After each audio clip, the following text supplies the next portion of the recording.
Stand by SOT1. Standing. 10 seconds. Ready, rollin'. Ready, SOT1. Ready. In 4, 3, 2, 1. Roll in.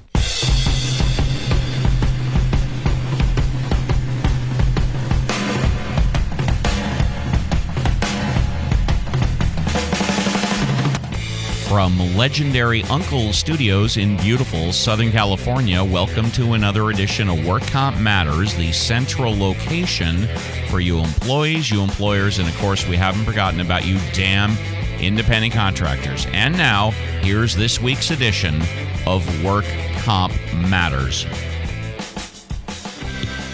It's 12:01 on June 17th, 2020.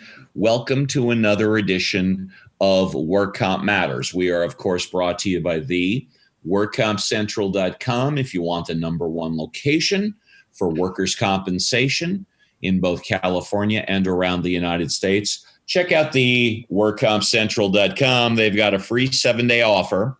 And if you want to pick up their services, I have Matters is also brought to you by A1 Law. Number one computer management system, 818-357-4120 for your no strings attached, money back guaranteed, $1 a day, A1 Law. Well, good afternoon, everybody. My name is Steve Appell. Of course, I'm joined by the chief of staff, the doctor, but he's not a medical doctor, and he keeps me in check and hopefully out of trouble at least 90% of the time. Mike Zyma, madman across the water. John Scalia is also in the house. And the first news story of the day, California posted its highest daily coronavirus-related death total in nearly a week, and that was announced today, even as the state continues to move forward with reopening. But health officials have said on the rising number of coronavirus cases in California and focus on whether hospitalizations are increasing as a sign that reopening the economy is leading to new outbreaks. Statewide coronavirus hospitalizations have been relatively flat for the past 6 weeks, even as officials have allowed businesses to reopen their doors and people begin to resume old routines. But in some parts of California, hospitalizations are again on the rise. And if the trend continues, it could force officials to slow the pace of reopenings. I have said on this show multiple times before that the numbers and statistics for diagnoses potentially are irrelevant. I have said that are hospitalizations and deaths. I want to go to first John Scalia and then Dr. Mike. Do you agree with what I have been saying all along, that the numbers of diagnosis are not the important factor? What is important with this story is both hospitalizations as well as deaths. John, what do you think? Yeah, I agree. It's like a cold bug or something. I mean, what difference does it make how many people catch a cold if it's not serious? And obviously, the way to gauge whether it's serious is by hospital admissions and death. Interestingly enough, one of my friends, college classmate of mine, is the head health officer in the state of Hawaii, has a PhD in microbiology.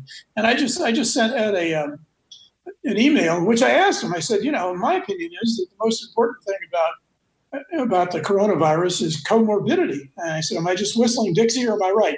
So I just sent the email the head of the Hawaii Health Office. So there we go. And in fact, Hawaii, John, if I'm not mistaken, if you want to travel to Hawaii from out of state or out of country, you are immediately quarantined for 14 days. No ifs, ands, or buts. You get off that plane in the state of Hawaii, and you are required by law to go into an apartment, an Airbnb. You're required to quarantine for 14 days before you can go out into public. Is that your understanding? I have no idea, but that's my understanding. Dr. Mike, what do you think of the first news story, as well as what I've been saying all along, that the amount of diagnosis is not the important issue? What is important is the hospitalizations and the deaths. I do tend to agree with that. However, this virus has thrown more curveballs than Sandy Koufax. So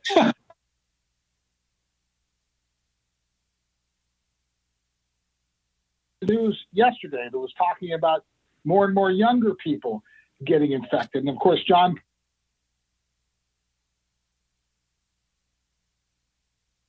there's just too many unknowns here. And I've been trying to predict stuff on this virus for weeks, if not months. And most of the time I'm wrong. But I would think, yeah, hospitalizations and deaths are the most important thing, but I don't know.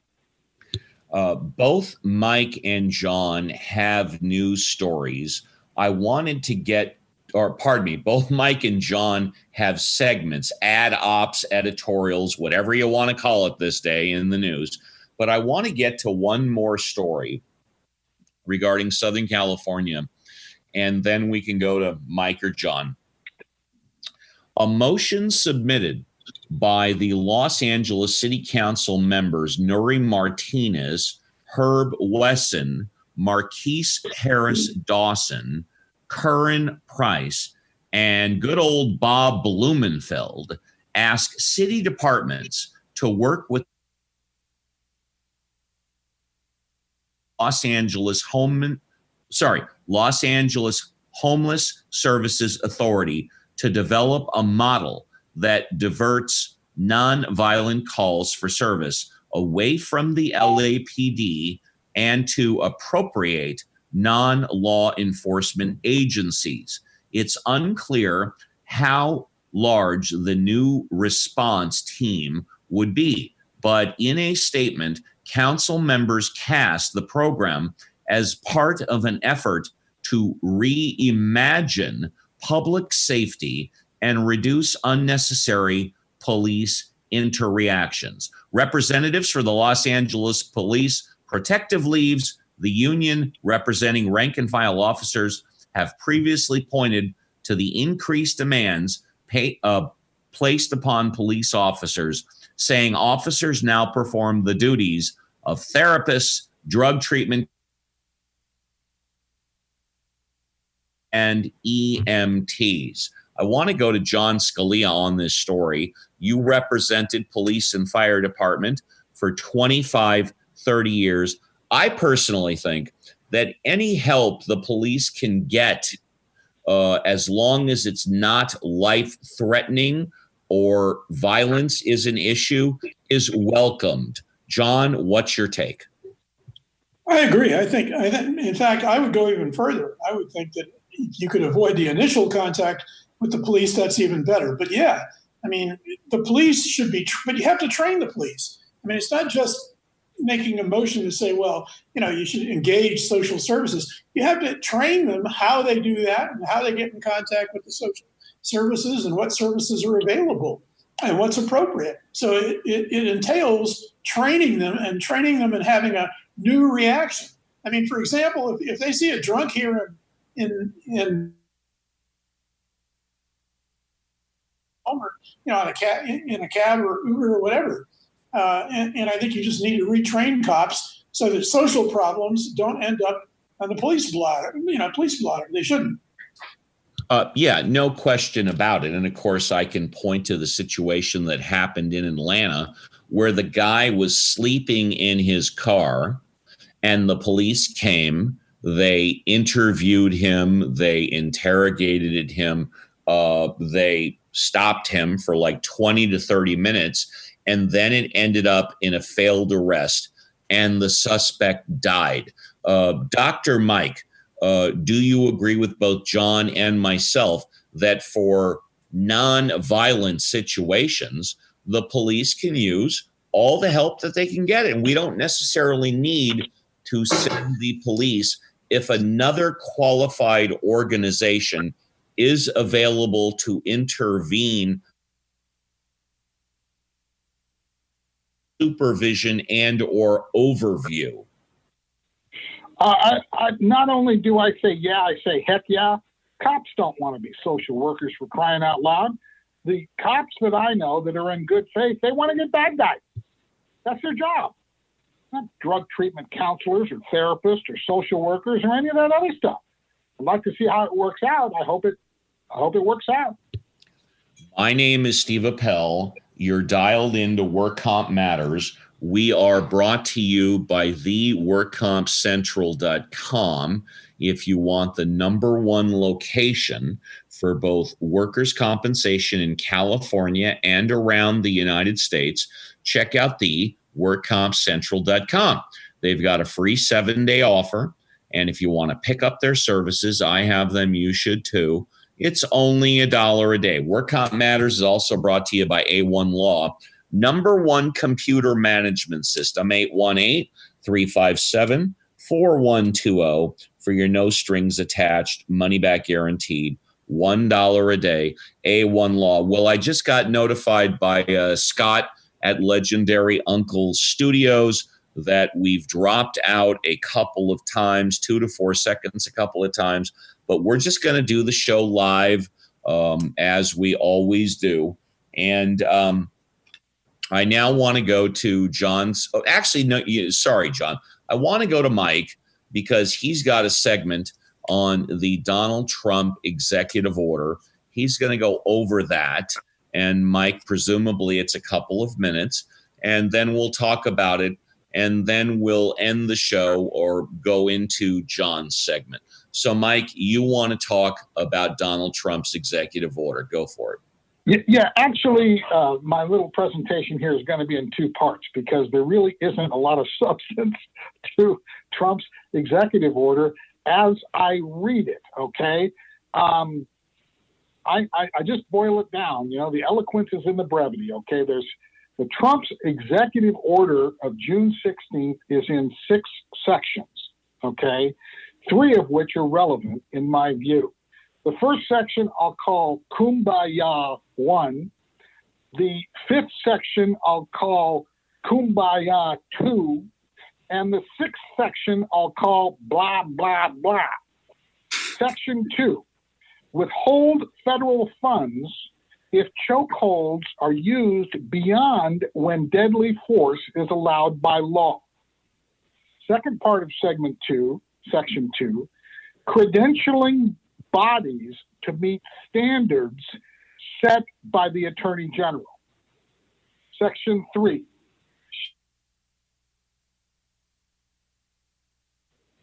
agencies that don't provide information get less funding. Section 4, social services to deal more with mental illness, substance abuse, and homelessness issues. Okay, so folks, a lot of this is going to be based on standards and such that the Attorney General has been charged with promulgating. So we'll have to see what the Attorney General comes up with. I can understand a bit why a lot of Dems don't think there's a lot of meat on the bones here. But you know, my understanding is that Trump met with some victims, some surviving family members of victims, and they said that he was acting in good faith. So I'm hopeful. We can either talk about that or I can talk about.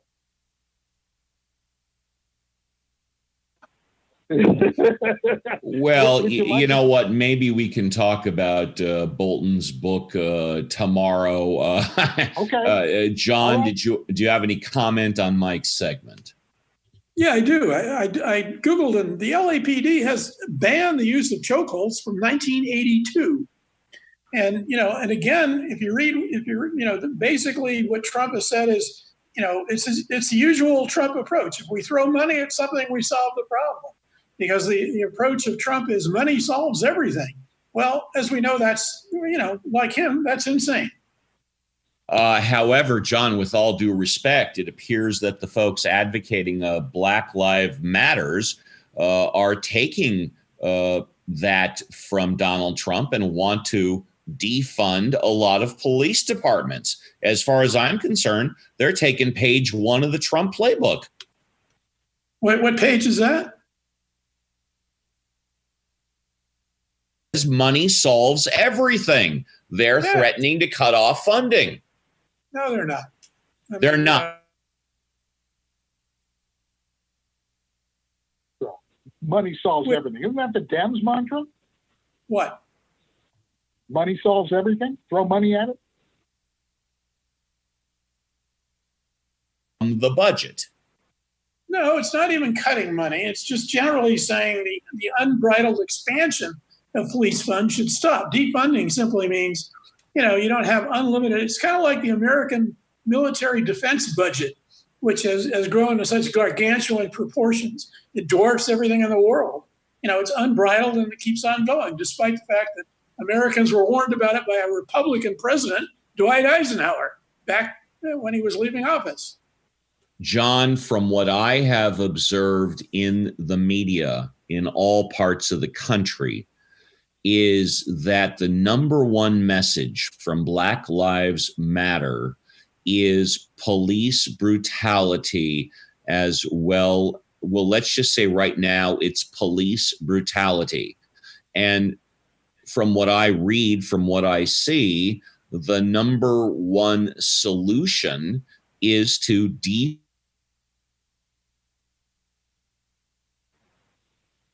I think you're confusing. I think defunding. What? Okay, hold on. John said I'm confusing, or as Robert Ozeron would say, conflating. Mike, what would you say?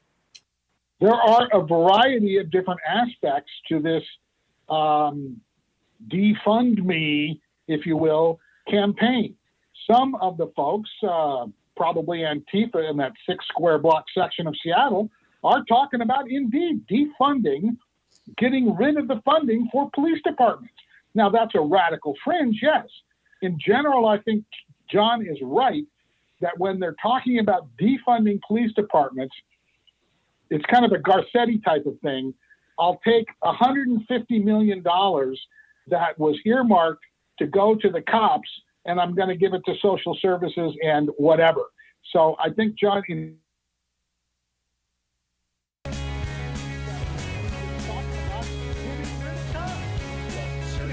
certainly, John, if I may just really quickly, certainly in Minneapolis, they're going way past defunding. They're talking about closing the whole thing down. But go ahead, John, take a few minutes. Well, even where they want to close the whole thing down, all they're saying is, like I said in the prior program, they're talking about getting rid of all the existing cops and reinstituting hiring. And as I pointed out, a huge number of the existing cops are going to be rehired. I mean, that's just the way it works. But what they're talking about is going from the ground up. And of course, when you do that, you get rid of the police union. Okay, and the police union is responsible for a lot of these problems. And once you get rid of the police department and start all over, you don't have to put up with the police union. The police union will defend anything a cop does, because that's what unions do. They defend anything their members do. The last couple of weeks, maybe that's why a number of police unions have indicated anyway that they're willing to play ball. Well, that's smart. That's good PR. But playing ball and being, and agreeing to real reforms, you have to wait and see. Yep. And I certainly agree that everybody should agree to play ball. But as Mike would say, you don't want to throw the game. John, you wanted to do a segment, so take a few minutes, and Work Comp Matters is yours, baby. Thanks. Yeah, I want to respond to all the propaganda about police. First of all, as we all know, the police have everyone convinced that they put their lives on the line every day for your safety. Well, the reality is that being a policeman is a relatively safe job. How safe is it? It's not even among the 10 top most dangerous Statistics, a government organization. It's not from the ACLU.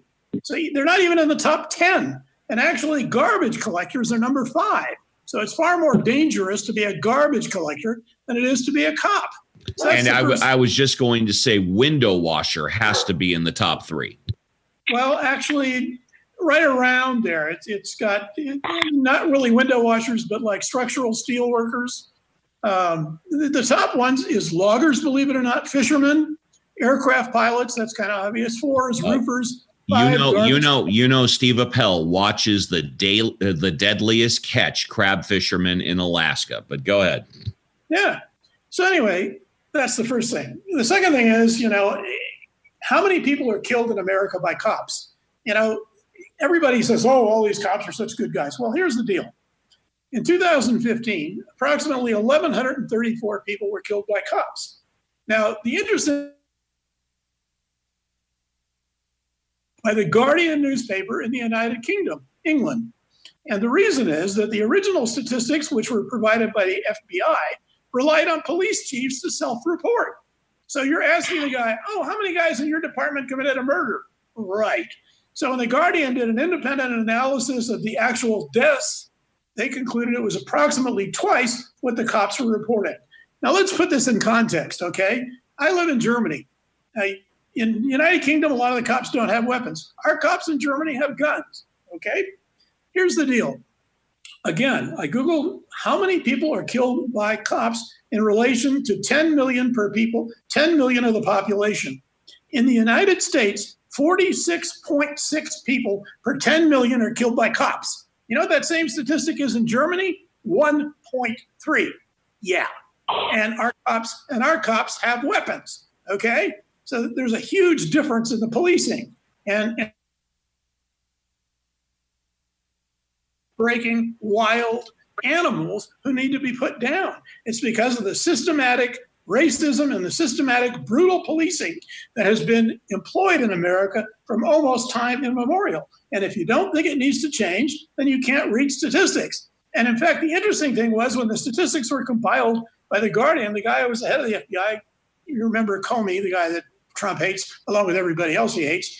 Comey's comment was it was embarrassing and ridiculous that he had to rely on a foreign newspaper to give him accurate statistics about how many people cops killed in the United States. And it is embarrassing and it is ridiculous. And not only that, the statistics prove that if you live in America, you're 46 times more likely to get killed by a cop than if you live in Germany. You take your pick. Okay, that's my segment. Well, wow. Thank you very much for that. And that is a mouthful. I got to tell you.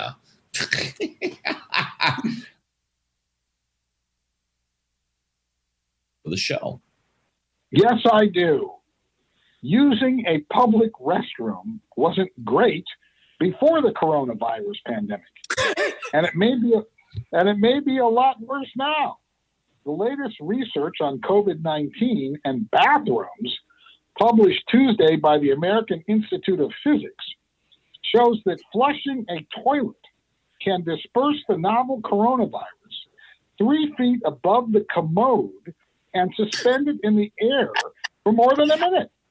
That's bad news for anyone rushing to the John after someone infected with the virus, and it could mean a higher rate of transmission as cities and counties lift shelter-in-place orders and more people have to go on the go. Well, obviously, when you flush, you should run like hell. And so much for Jesus.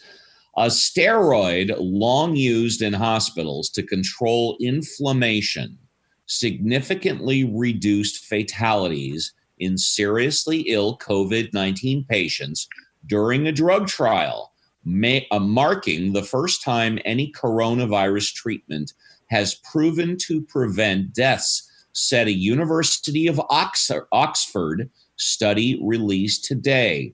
The drug, you know what? DEXAMETHASONE.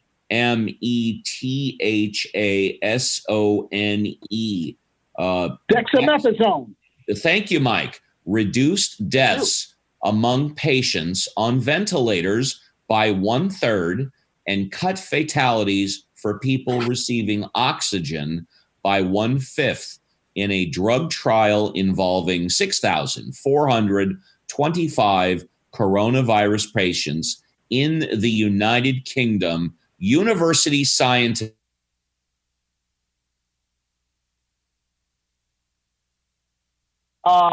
They're saying over there in, what is it, Oxford? They're saying over there that if they had people's lives. Actually, about 5,000, Mike. Yeah, about 5,000. Yeah. 5,000? Something like that. Yeah, I've been watching it on BBC today. Yeah. Is that what the BBC said today? Yeah. Something like 5 or 6. Well, yesterday they were saying it was much, much more than that. I saw an interview of a guy who was a younger guy.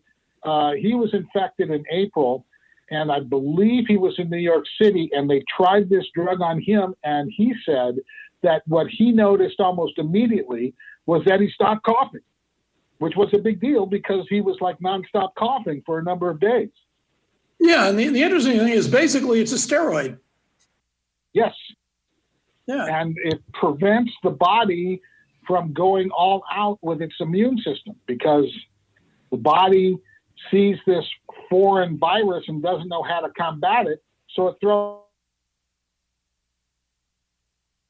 means a more measured approach. But only 5,000? That's a drop in the bucket. Gosh. Maybe. No, it's not a drop in the bucket. I mean, 5,000 out of 30,000 dead. I mean, that's a huge percentage that you'd save. Oh, well, I was talking about worldwide, though. Oh, I was just talking about Britain. In Britain, it was like 5,000. Yeah. In Britain, they said they might have saved like 5,000. They've had about 32,000 deaths. So that's a huge percentage. Okay. Any closing thoughts or burning desires? Negative. Nope, I'm good. Well, thank you very much. My dog just started to bark, so hopefully it doesn't come across. And there you can hear Doggy right now. You know what, Mike, why don't you just go ahead and, Butter. Mike, go ahead and close the show. Don't forget the sponsors. Okay, folks, A1 Law, $1 a day. Compensation office. I love my A1 Law.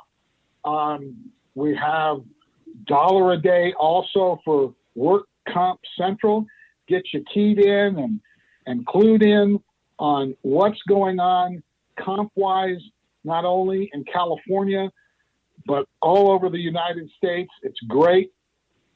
But we will see you folks tomorrow with another edition of Work Comp Matters. And Butter, just stop barking. I want to thank Dr. Mike. I want to thank John Scalia.